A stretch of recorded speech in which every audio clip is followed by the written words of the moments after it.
Ladies and gentlemen, Undersecretary Claire Castro, the Palace Press Officer.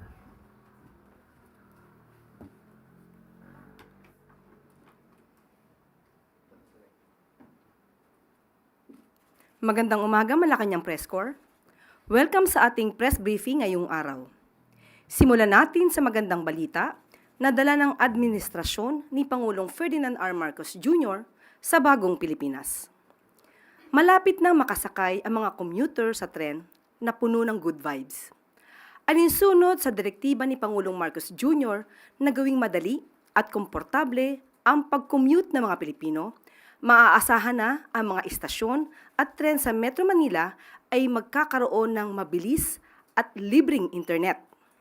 Magkakaroon din ng mga improvement at smarter technology gaya ng contactless payment gamit ang inyong debit or credit card, smartphone o e-wallet. Pinag-aaralan din ang paggamit ng AI-powered security screening systems para mapabilis ang mga safety check.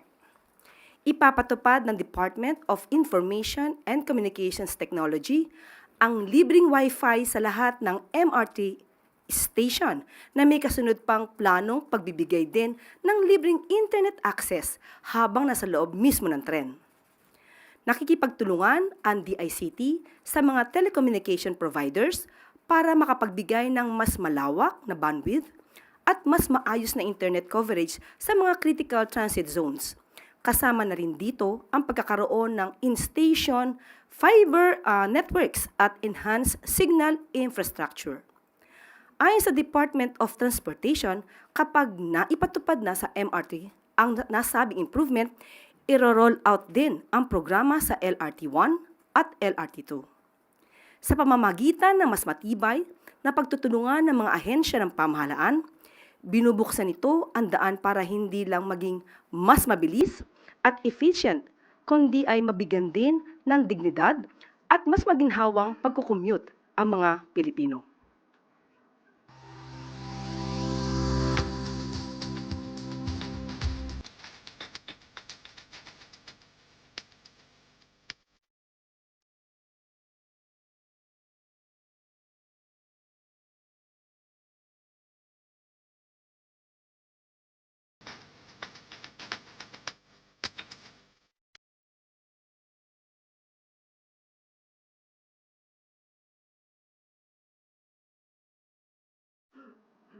Sa tuloy-tuloy na pagtutok ng Administrasyong Marcos sa kalusugan ng mga Pilipino, inulat ng Department of Health ang pagtuloy ng pagbaba ng bilang ng mga bagong kaso ng dengue.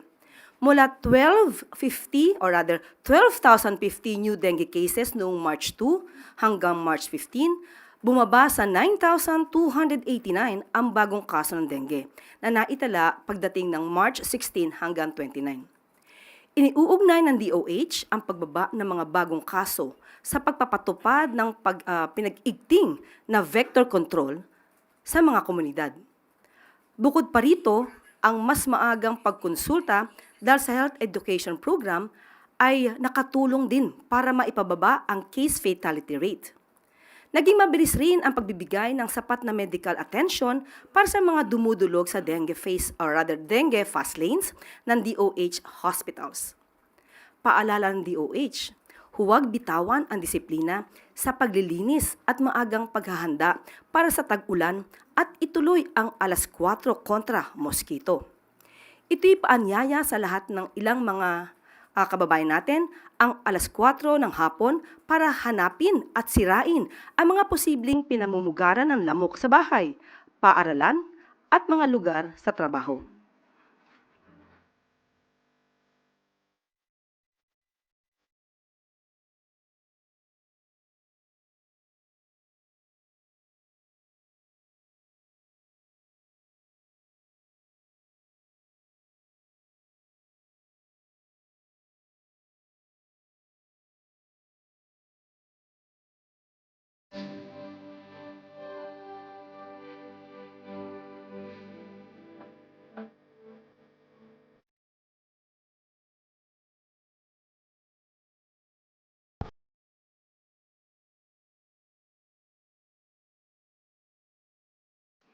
Good news pa rin po ang dating at ang dala para sa military uniformed personnel. Pinirmahan ng Pangulong Marcos Jr.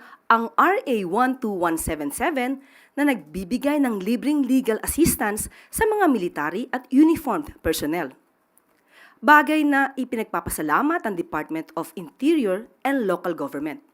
Dito ay mabibigyan ng libreng serbisyo ng ang mga kawani ng AFP, PNP, BJMP, BFP, PCG, Bucor at marami na may kinakaharap na sibil, kriminal o administratibong kaso dahil sa pagganap sa kanilang mga tungkulin.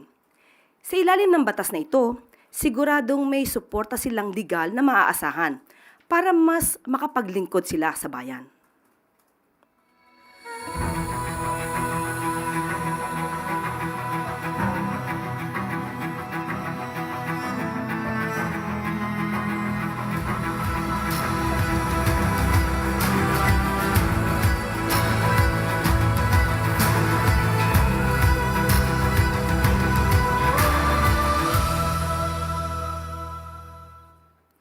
Ilan lamang po yan sa mga good news natin sa araw na ito. Bago po tayo dumako sa ating briefing, ay kailan lamang po ay pinagtibay ang Fitch Rating, ang BBB credit rating ng Pilipinas na may stable outlook. Ibig sabihin, maraming foreign investors ang handang magpautang sa Pilipinas at mababa ang interest dahil sa magandang economic fundamentals ng bansa. Ayon kay Finance Secretary Ralph Recto, naging batayan din ng Fitch Rating ang mga reforma na ipinatupad ng gobyerno para palakasin ang ekonomiya ng bansa. Inaasahan din ng Fitch Rating na lalago ang ating ekonomiya sa 5.6%. Pinuri rin ng ahensya ang mga hakbang na ginawa ng gobyerno sa fiscal consolidation at pagpapababa ng budget deficit. Para mas maipaliwanag po ito at masagot ang inyong mga katanungan tungkol sa Fitch Rating ng bansa, kasama po natin ngayon si Finance Assistant Secretary Neil Cabiles. Cabiles, good morning.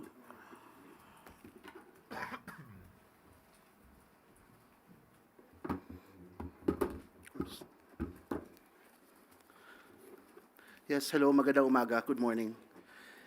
So, based as sa release ng Fitch Ratings noong April 29, 2025, pinagtibay or inaffirm ang rating ng Pilipinas na BBB with a stable outlook. So first and foremost, ano ang ibig sabihin ng credit rating is that ang credit rating ay simple lang na actually measure ng kakayahan ng isang umuutang kagaya ng Pilipinas o ng pamahalaan ng Pilipinas sa kanyang kakayahan para bayaran o i-meet ang obligasyon nito o ang utang nito. Sa BBB rating, which is investment grade, ibig sabihin nito ay mataas ang kakayahan na makabayad sa utang at mababa ang chances na mag-default sa utang na ito. Ang importante na parte dito sa pag-affirm ng Fitch rating is yung outlook na stable. Base sa mga consultations namin ng credit ratings advisors ng mga bangko na tumitingin din ng credit quality ng Pilipinas at sa mga contacts namin mismo sa credit ratings, ang view ngayon sa karamihan is that either negative or even downgrade for most of the countries dahil sa geopolitical tensions and sa trade tensions. So the fact na nakakuha yung Pilipinas ngayon ng stable outlook shows the confidence na meron itong credit ratings agencies natin, particularly Fitch, sa Pilipinas. Just to point out kung ano yung factors na nagpa-affirm at nagbigay ng stable outlook ng rating ng Pilipinas ng Fitch. Ito ay ang continued na paglago ng ating ekonomiya, isa sa pinakamataas na paglago sa ASEAN. Ang malaking size ng ekonomiya natin mismo kumpara doon sa mga ibang mga tinitignan ng credit ratings na nasa BBB profile din. At ang fiscal consolidation o pagsunod natin sa medium-term fiscal framework kung saan pinapababa natin ang level ng utang at ng deficit natin dito sa bansa. Yung in terms of kung ano yung importance or ano yung halaga ng credit ratings. So, ang credit ratings, kung ipapakita niya na investment grade ka, na maganda ka, ibig sabihin, mababa yung cost ng iyong pag-utang. So, ibig sabihin, mababa ang interest na babayaran ng gobyerno para sa mga utang na kanyang gagawin para i-finance yung mga projects natin. So, mas mataas yung kakayahan ng gobyerno para makapag-deliver sa mga projects nito. Pangalawa, ang mataas din na credit ratings and investment grade ratings is actually also an indicator of investor confidence in the Philippines. So that would actually bring in more investments dito sa ating bansa, and of course, mas marami din tayong trabaho ng aasahan sa mga investments na ito. Thank you. Thank you, Asik Neil. First question, Harley Balbuena, PTV4. Hi, good morning, ASEC. Sir, in simpler terms, how will this positively impact the ordinary Filipinos? Yes, as we mentioned, no. So first and foremost, since mataas yung credit rating mo, mas mababa yung interest na babayaran kapag nangutang yung Pilipinas para isuportahan yung mga projects niya. So mas kung ganito yung mangyayari, mas mataas yung kakayahan natin para ma-deliver ng projects kasi makakahanap tayo ng mas murang paraan ng pagpondo nito.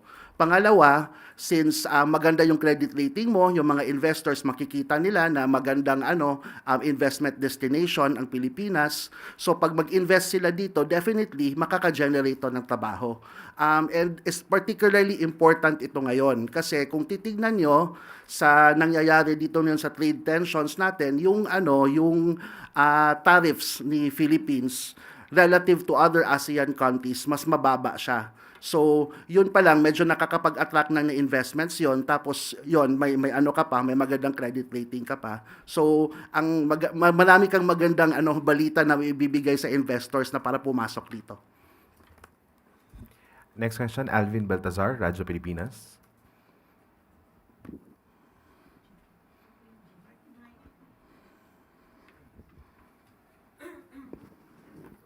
ASEC, good morning po. Morning. ASEC, in terms of pagbabayad natin ng utang, naging magandang rason din ba yun para gumanda yung standing natin? Ano ba yung track record natin sa pagbabayad ng utang? Yes, of course. Yung track record natin sa pagbayad ng utang ay maganda. Wala tayong recent history of any default. So that in itself was a good basis for us to actually have an affirmed rating of investment grade. ASEC, since yung hanggang kailan, ano yung coverage ng magandang track record natin sa pagbabayad ng utang? Since when, ASEC? For the I can give you kung nag-start tayo ng BBB rating was actually as far back as 2017. The BBB rating from Fitch. Thank you po, ASEC. Do we have more questions for Asik Neil? Okay. Yusek Claire.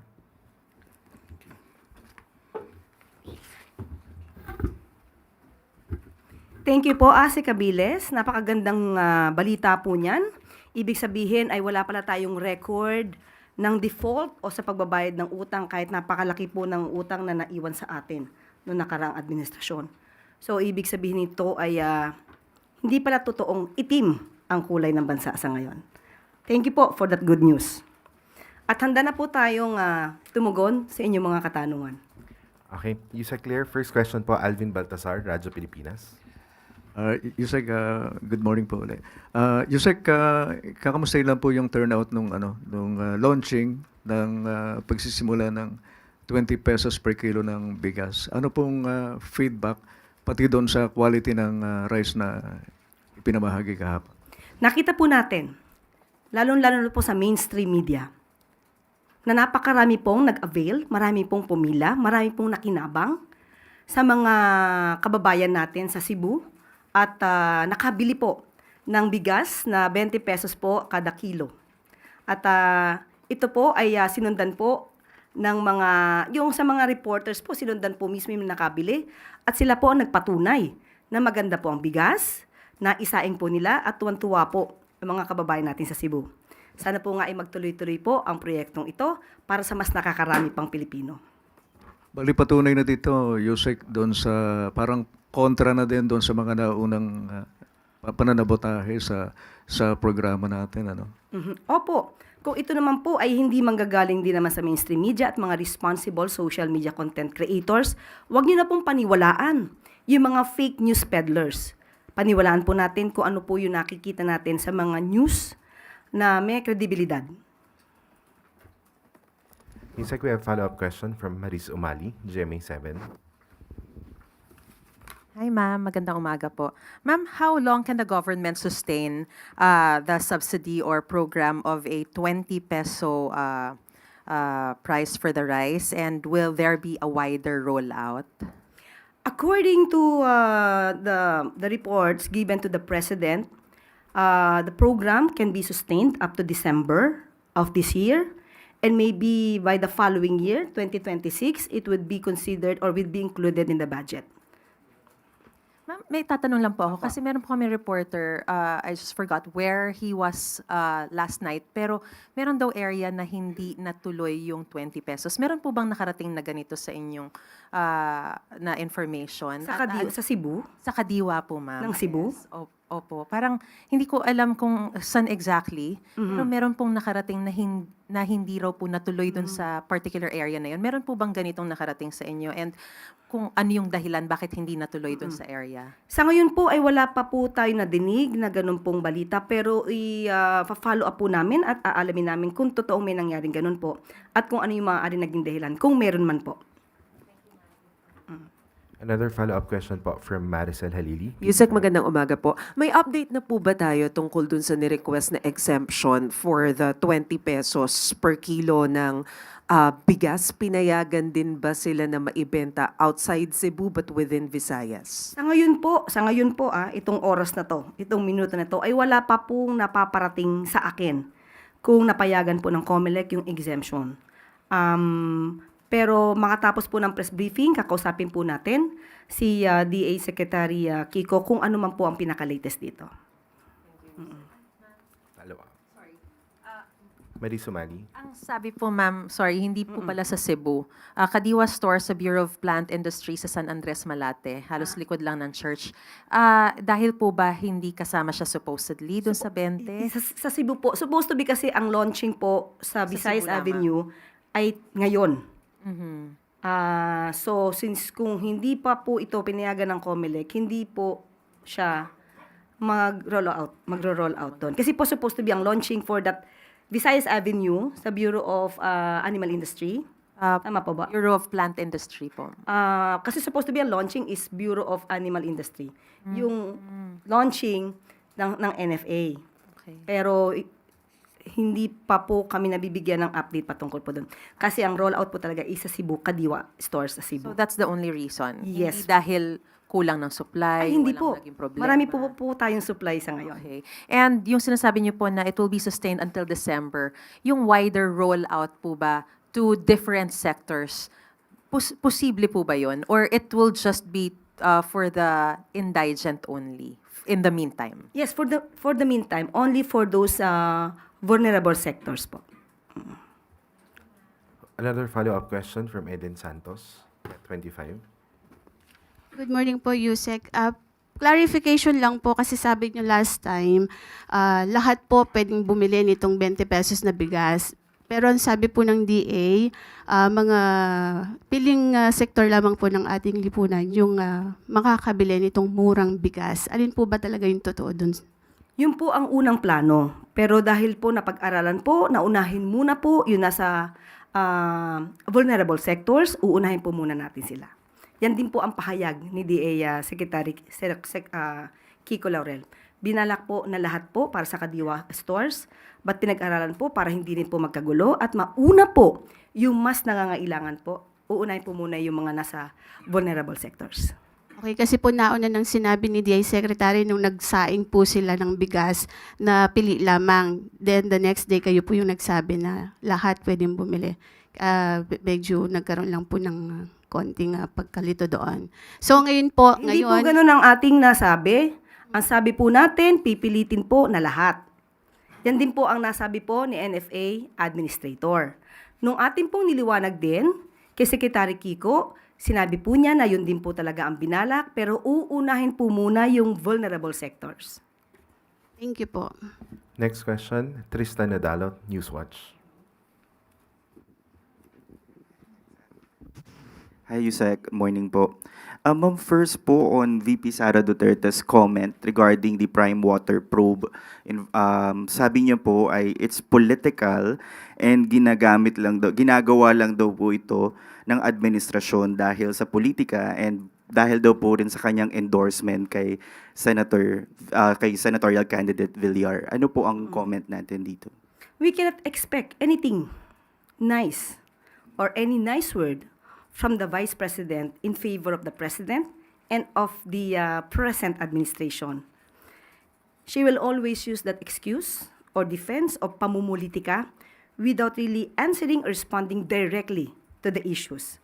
Unang-una po, since 2023, nung pumutok na po ang patungkol sa confidential funds at na ito ay nagasto sa loob lamang ng 11 days, yan din po ang kanyang nasabi.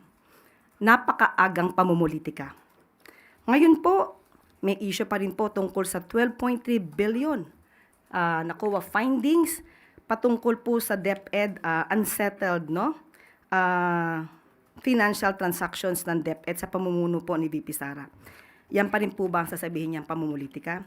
Ngayon, patungkol po dito sa pagpapaimbestiga ng Prime Waters, tandaan po natin, marami na po na mga kababayan natin, ang customers po ng Prime Water, na siyang umiiyak.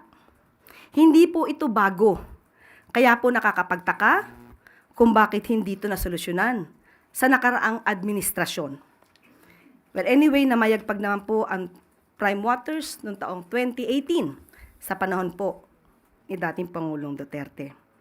At ang nais lang po sana natin, kung ano mang pakikipag-argumento po o pakikipag-diskusyon ng ating Vice Presidente, sana po ay i-level up po natin. Rason sa rason, datos sa datos, huwag gamitan ng masasamang salita or pagmumura.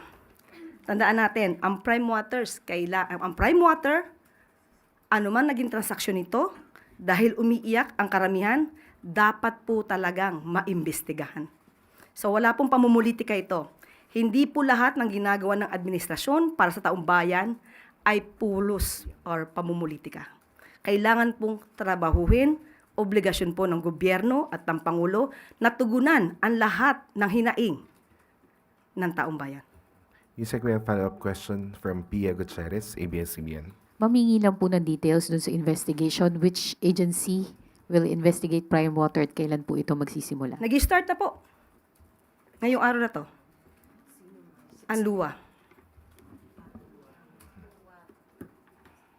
And we have another follow-up question from Maris Umali, GMA7. Ma'am, sabi niyo po kanina, marami ang umiiyak tungkol dun sa mga complaints nga po na to. So, pwede niyo po bang mabanggit sa amin what specific complaints trigger the DTI's this investigation particularly and how widespread?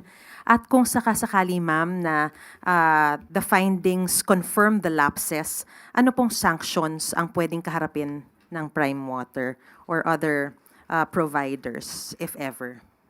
Unang-unang umiiyak po ay Bulacan, Cavite, Laguna, Bohol, Pangasinan. Hindi lamang po yan, marami pa pong iba. Kung di po tayo nagkakamali, meron 73 joint venture agreements ang Prime Water sa mga water district, local water districts. So malaliman pong pag-iimbestiga ito. Kung ano man po ang mga aring mangyari dito, saka po na lang namin kayo bibigyan ng update. Kung ano pong sanction? Bibigyan po natin muna kayo ng update. Titignan po muna natin kung ano po ang nasa loob nito at kung ano man po ang natatago or kailangan maimbestigang mabuti, ipagbibigay alam po namin sa inyo kapag nagkaroon na po kami ng mga detalye. Ma'am, we have another question from Tristan Nadalo, Newswatch. Hi, Yusek. On another topic naman po, just yesterday, the defense team of former President Rodrigo Duterte formally asked the ICC pretrial chamber to dismiss or drop the case against the former president, citing lack of jurisdiction and legal basis. And may sinabi rin po sila doon sa kanilang letter na meron daw pong supposed letter from President Marcos stating his administration would not assist the court. Can the palace confirm if such letters exist na hindi raw po makikipag-cooperate yung Marcos admin sa ICC? Isa po yung kasi sa binanggit nung defense team doon sa pag-ask nila na madrop yung charges against the former president. Kung ang depensa nila ay walang jurisdiction ng ICC, then that's part of due process. Let them be. At kung ano ang magiging tugon po dito ng ICC, nasa kamay na po yan ng ICC. With regard to the letter, wala po ako sa ngayon, kung meron man, patungkol sa letter na yan. Ang letter po ba ay sinasabing hindi makikialam ang Marcos administration sa gagawin ng ICC? Kahit siguro po walang letter, hindi naman po talaga tayo makikialam kung ano po ang magiging mandato ng ICC. Pero hindi po worried ang palace, for example, that those statements of not cooperating with the ICC would weaken the charges against the president, former president? It has been said many times na hindi naman po tayo nakikipag-cooperate sa ICC. Dahil nga po, as of now, wala pa pong jurisdiction ang ICC sa bansaang Pilipinas. Thank you po. Next question, Eden Santos, Net 25.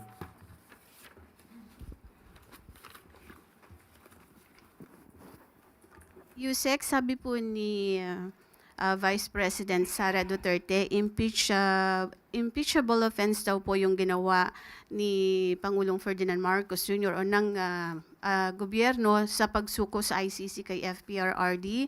At hindi po ba nababahala dito si Pangulong Marcos na baka pwede rin pong maibalik sa kanya at pwede siyang kasuhan po ng impeachment or pwede siyang ma-impeach sa ground po ng sinasabi niyang betrayal of public trust.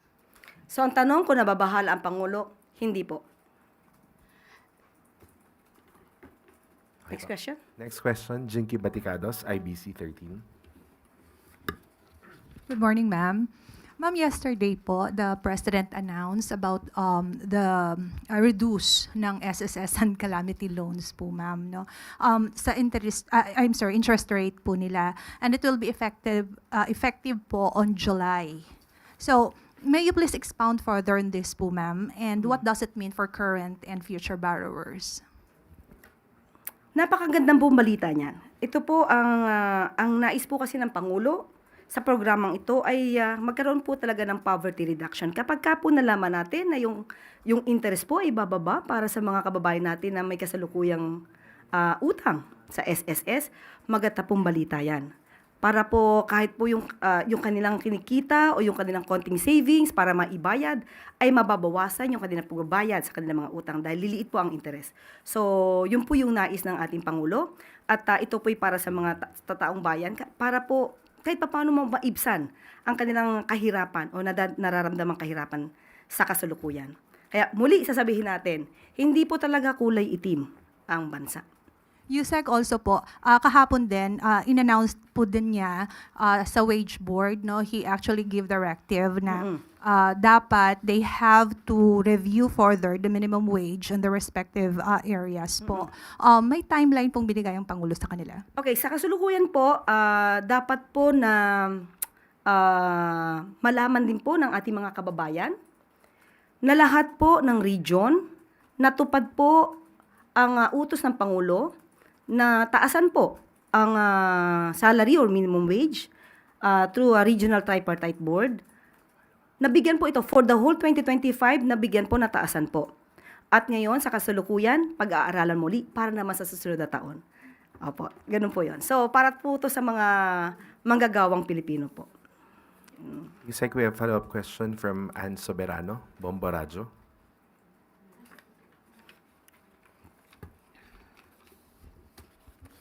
Yusek, good morning. Follow-up lang po. Ilang mga mambabatas po kasi nananawagan na kay Pangulong Marcos na sertipikahan na po daw urgent ang wage hike bill. Ano po ang reaksyon ng Malacanang sa panawagan na sertipikahan po na urgent ang wage hike bill? Opo, ganito po yan. Kailangan po natin lahat alamin. Ito po'y ayon din sa Pangulo, lahat ng stakeholders. Dapat po makausap, malaman ano po yung maaaring magandang idulot, positibo, negatibo. So lahat po ng stakeholders kailangan kausapin kung kakayanin din po ba ng mga employers at kung ano yung nararapat sa mga manggagawa. So sa ngayon po ay dapat pag-usapan lahat-lahat po yan. Pero kung ano po yung makakaya ng Pangulo sa kanyang pag-uutos, katulad ng sinabi po natin, sa pamamagitan po ng DOLE, ibibigay po natin sa mamamayan. Hindi nga lang po siguro ganon kalaki katulad ng hinihingi ng iba mga kababayan natin. But at least po, gumagawa po ang Pangulo sa abot na makakaya na maibibigay para sa taong bayan at mga manggagawa. Lastly po, Yusek, ang labor group po ay nananawagan din na ng parang meeting with the President. Bukas po ba ang Malacanang na makipag-usap sa mga labor groups? Thank you. Ang Pangulo po ay laging bukas sa anuman pong diskusyon para po sa ikabubuti ng mga manggagawa. At hindi po yan sinasara yung pintuan.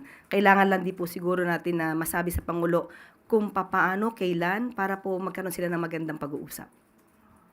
Next question, Pia Gutierrez, ABS-CBN. Hi, ma'am. Ma'am, kahapon naglabas ng statement si President Marcos regarding the suspension of Governor Gwen Garcia sa Cebu. How should we interpret the President's position on the suspension of Governor Gwen, considering po na she is a close ally of the administration and also the leader of the very powerful One Cebu Party? Okay, maliwanag din po ang sinabi ng ating Pangulo. Dapat pong paigtingin ang rule of law. Patibayin ang due process. Wala dapat umaabuso sa anumang kapangyarihan, maging sino ka man. So susunod po tayo kung anong sinasabi ng batas at kung ano po ang procedure na dapat gawin. Siguro maaari po itong i-avail ni Governor Gwen Garcia. At kung ito naman po ay naaayon sa batas, dapat punto pa rin. So, ano po ba yung pananaw ng Pangulo tungkol dito sa suspension niya? Does he believe that the suspension was politically motivated and that the Ombudsman did not follow the rule of law? Ang pananaw po ng Pangulo ay laging kung ano ang dapat sa batas. Hindi po natin gagamitin yung excuse ng pamumulitika. Maaari siguro na may mga issues patungkol sa pamumulitika, but still ang Pangulo, ang gusto lamang po niya ay masunod kung ano sinasabi ng batas. Do we expect any intervention po from Malacanang? Hindi po gagawin ng Pangulo yan. Salamat po. Next question, Gilbert Perdes, DWIZ. Good morning po, Yusek. Nasa alert level 3 pa rin po yung Bulkang Kanlaon at habang papalapit po yung eleksyon, ano pong paghahandang ginagawa yung pamahalaan para matiyak po yung kaligtasan ng mga botante at ng mga election personnel ho natin, particular po doon sa mga apektadong komunidad? Opo, nagkaroon po ng MOA patungkol po dito sa pag-aalboruto yung sa ng Bulkang Kanlaon.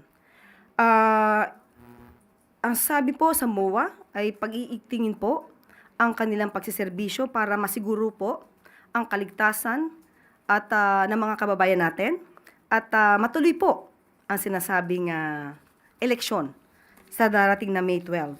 At ito po ang sinabi mismo ni Yusek Ariel Nepomuceno ng OCD, ng Office of the Civil Defense. And I quote, "The vote of every citizen is vital, even during calamities. We cannot allow voting to be hindered." End quote. So, yun nga din po, pinagtibay din po at nagpumirma po ang Pangulong Marcos Jr. ng Executive Order creating National Task Force for Kanlaon. So, this order formalizes the entire effort to manage risk and respond effectively. Yan po ay nabanggit po ng Office of the Civil Defense. So, hindi po pababayaan yung mga kababayan po natin na naapektuhan ng pag-aalboruto ng Bulkang Kanlaon at saka ng Bulusan para hindi po maituloy ang pagboto. Okay. Follow-up lang po. Meron po bang mga emergency voting centers para po doon sa yung mga personnel ho na tumutugon sa mga disaster efforts po ng pamahalaan para po halimbawa mauna silang bumoto o kaya may particular silang lugar na pupuntahan po para makaboto? Opo, ginagarantiyahan po na magkakaroon ng plano para sa evacuation ng polling precincts, pagkakaroon po ng incident command post sa eleksyon at ang pag-explore po para ma-deputize ang OCD personnel para makasuporta sa election security sa mga high-risk areas.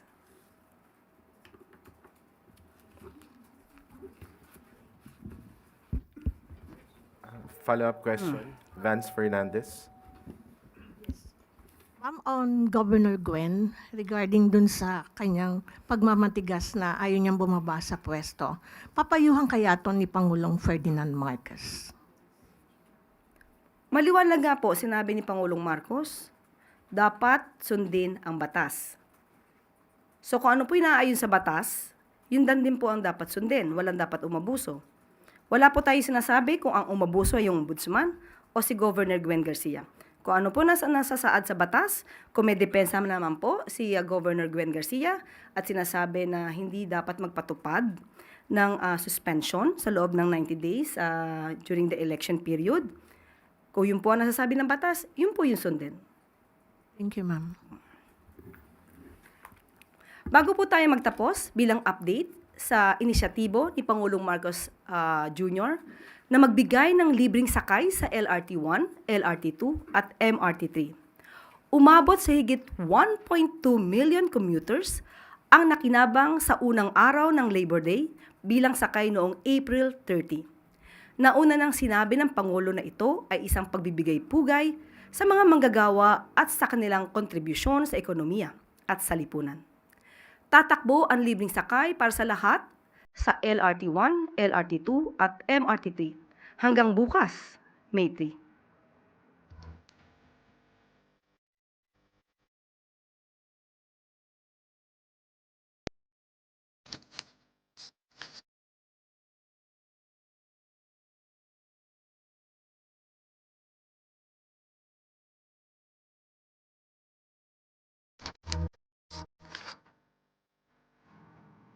At dito po nagtatapos ang ating briefing. Maraming salamat Malacanang Press Corps at magandang tanghali para sa bagong Pilipinas.